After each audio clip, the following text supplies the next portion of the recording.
Patsy Cline had a voice that touched the soul of anyone who listened.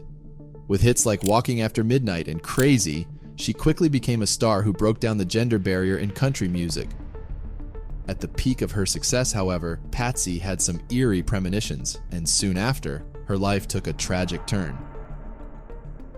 How did Patsy rise from simple beginnings to become a country music icon? And what did she foresee about her own fate? Join us as we dive into the remarkable life and sudden death of Patsy Cline, a true country music icon. Patsy Cline, originally named Virginia Patterson Hensley, was born on September 8, 1932 in Winchester, Virginia. Known to her friends as Ginny, she started playing the piano by herself at the age of 8 and soon developed a passion for singing. Even though she couldn't read music, Patsy had a natural talent for singing, possessing a perfect sense of pitch even as a child. At the age of 16, Patsy dropped out of school to help support her family financially. She worked several jobs, including working at a poultry plant and a local soda shop. But despite her busy work schedule, Patsy pursued her love for singing in her spare time and started performing on local radio shows and entering singing contests whenever she could. In 1952, at the age of 20, Patsy began performing with local country band leader Bill Peer. Bill suggested to change her first name to Patsy for their performances, named after her middle name Patterson. And the next year, she added Cline to her stage name after marrying Gerald Cline. But even though Patsy signed a recording deal in 1954, her first 4 singles flopped. However, her career hit a turning point in 1957 when she appeared on the Arthur Godfrey's Talent Scouts show. There, Patsy captivated the audience with a performance of Walkin' After Midnight, winning the competition. And after her national TV debut, the song soared to number 2 on the country chart and number 12 on the pop chart. Around the same time, Patsy divorced Gerald and met her next husband, Charlie Dick, while performing in Winchester, Virginia. Charlie, who worked for the local newspaper, asked Patsy to dance at a club, and it was love at first sight. They got married soon after. However, despite the initial success of her hit song, Walkin' After Midnight, Patsy's career quickly faced challenges. She struggled with frequently being late and showing up to gigs under the influence of alcohol, losing various performance opportunities. Seeking a fresh start, Patsy and Charlie relocated their family to Nashville. There, she signed with manager Randy Hughes, who attempted to revive her stone-cold career by scheduling one-night performances across the country and helping her contract with 4-Star Records. Back to working $50 gigs, she was at the lowest point of her career. However, Patsy was determined to overcome this rough period. Randy worked hard to secure consistent gigs for her, even landing her a spot at the world-famous Grand Ole Opry, a weekly country music stage concert in Nashville, Tennessee. In 1960, Patsy's lifelong dream came true when she officially joined the Opry. Following this milestone, she signed with Decca Records and released I Fall to Pieces, a song that really catapulted her to stardom. But just as her career was soaring, tragedy struck on June 14, 1961, when Patsy and her brother Sam were involved in a horrific near-fatal car accident. They had been hit head-on by another car, and Patsy was thrown through the windshield and came close to dying on the scene. But despite suffering a broken wrist, dislocated hip, a nasty gash across her forehead, and severe cuts and bruises, Patsy prioritized the other driver's well-being. She insisted that emergency responders attend to the driver first, even though it became clear that there was nothing they could do. Patsy watched helplessly as the young woman passed away before her eyes. After undergoing surgery and a month-long recovery in the hospital, Patsy was discharged. She convinced her husband that it wasn't her time to go yet, and she still had so much to achieve. In the meantime, her song I Fall to Pieces had recently started its climb up the charts, reaching number 1 on the country chart and number 12 on the pop chart just 8 months after its release. Patsy followed this success with another hit, Crazy, which became a country music classic. In 1962, she topped the country charts again with She's Got You. And around the same time, she began performing with Johnny Cash and shared stages with stars like June Carter and George Jones. Her career was taking off, recording her 3rd album and becoming the first female country artist to headline a show in Las Vegas. But it was around this same time that Patsy started having premonitions of her death. She began feeling uneasy about her future, telling her friends and family she had a feeling she might not have much time left. Her close friends, Loretta Lynn and June Carter Cash, both recall Patsy making mysterious comments about dying young. There is a story that suggests Patsy wrote down her wishes for her children on an airplane napkin during that time, just in case something happened to her. And it is believed that Patsy felt safer in an airplane because her premonition was about a car accident. Allegedly, she also acknowledged to fellow country singer Ray Walker, just days before her death, that she's prone to tragic accidents. She said, "Honey, I've had 2 bad car accidents. The third one will either be a charm or it will kill me." Little did she know, these words would sadly become a self-fulfilling prophecy a few days later. Patsy kept going with her career, however, releasing more songs in early 1963. Then on March 3rd, Patsy had a performance scheduled in Kansas City for a benefit concert to raise money for the family of her friend Cactus Jack Hall, who had died in a car crash. It was a big event with lots of performers, and even though she was suffering from the flu, Patsy went on to do 3 shows that day, all of which were packed with fans. Dottie West, who also performed that day, would later recall, "I walked out and watched the shows, and I will never forget that gorgeous white chiffon dress she wore. She was just beautiful. It seemed she sang so effortlessly. She just did it so easily." Dottie continued, "I remember that night that they just screamed and yelled when she did Bill Bailey. She sang the fire out of it like it had never been sung. She was really happy that day." Patsy's last song that day was her brand new song, "I'll Sail My Ship Alone," which she had recorded in February. She left the stage to a standing ovation and could barely sleep that night, still buzzing from the excitement of the evening. The next day, March 4th, Patsy was scheduled to fly home, but poor weather conditions prevented her from doing so. The airport was engulfed in thick fog, forcing her to spend another night in Kansas City. Concerned about the weather, Patsy's friend and fellow performer Dottie West offered her a ride back to Nashville in their car. However, Patsy declined, reassuring Dottie with the words, "Don't worry about me. When it's my time to go, it's my time." And with that, she made the fateful decision to fly home with her manager Randy Hughes as the pilot, accompanied by fellow performers Cowboy Copas and Hawkshaw Hawkins. So around 2 p.m. the next day, the 4 of them boarded Randy's 3-year-old Piper PA-24 with registration number N7000P.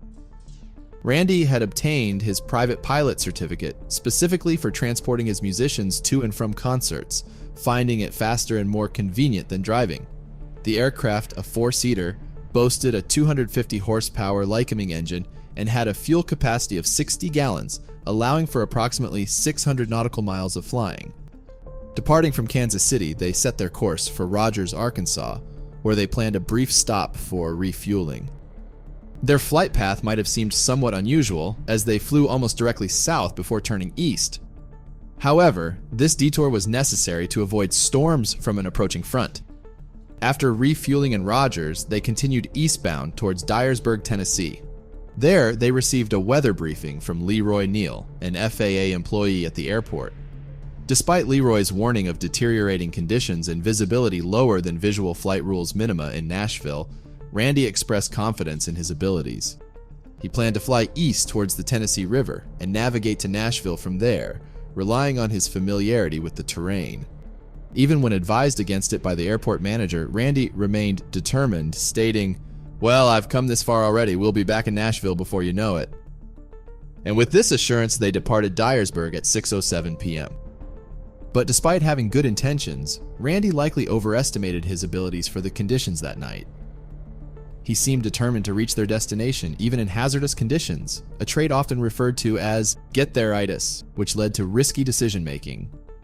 Unfortunately, no further radio calls were made from the aircraft after their latest departure, and at that time, the weather had deteriorated to a 500-foot ceiling with visibility of 5 miles, compounded by gusty and turbulent conditions. And let's not forget that Randy was a private pilot with only 160 total hours of flying experience and no instrument rating. Shortly after takeoff, a witness reported hearing a low-flying aircraft and became concerned. Being a pilot himself, he recognized that such flying behavior, especially in those weather conditions, was unusual. Observing the Piper plane descending at a steep 45-degree angle through the overcast, he instinctively knew something was wrong. Within moments, the witness heard the harrowing sound of a crash, followed by an eerie silence. Rushing to alert authorities, the witness promptly notified the highway patrol as soon as he could access a phone. Search efforts began around 7 p.m., but it wasn't until a little after 6 a.m. the following morning that the wreckage was discovered by the farmer who had contacted the dispatcher the previous evening, and the sight overwhelmed him. He shared with the newspaper, "I nearly had a nervous breakdown when I ran down and saw the bodies."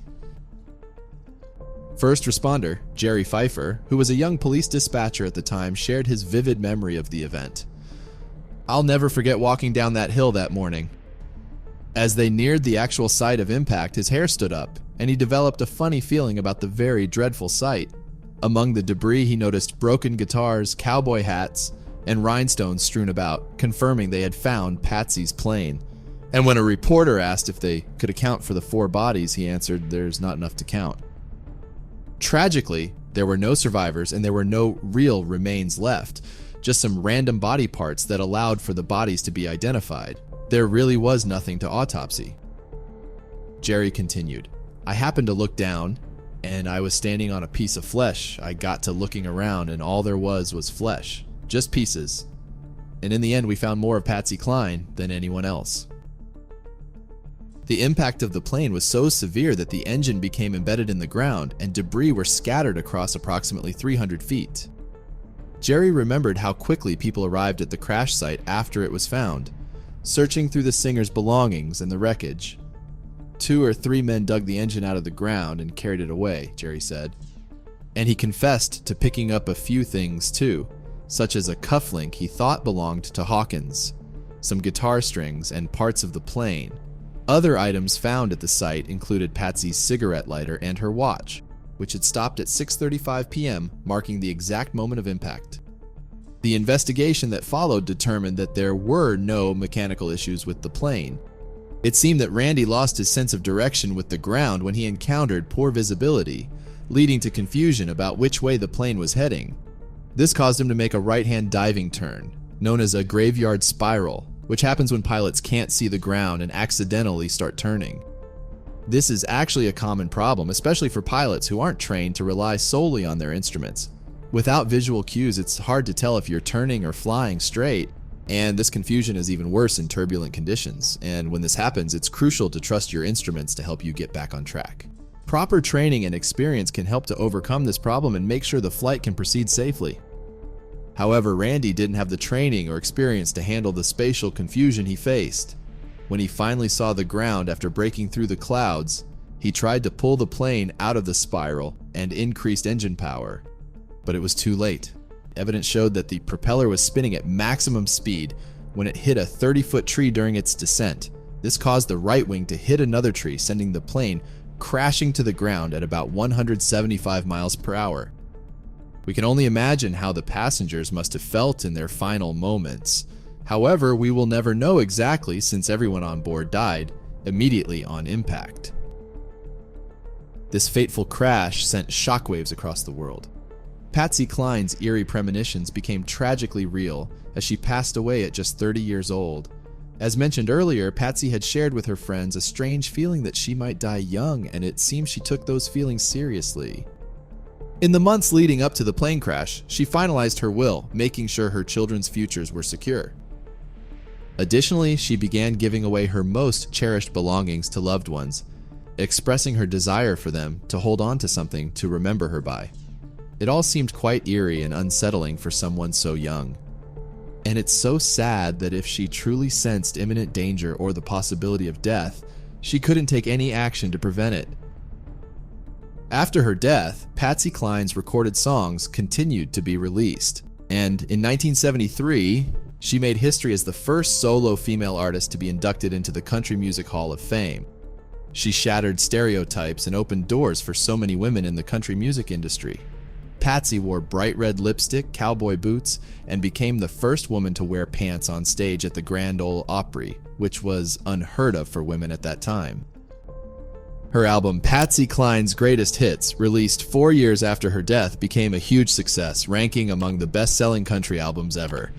It's sad to think about the potential success she might have had if not for that tragic night in March 1963.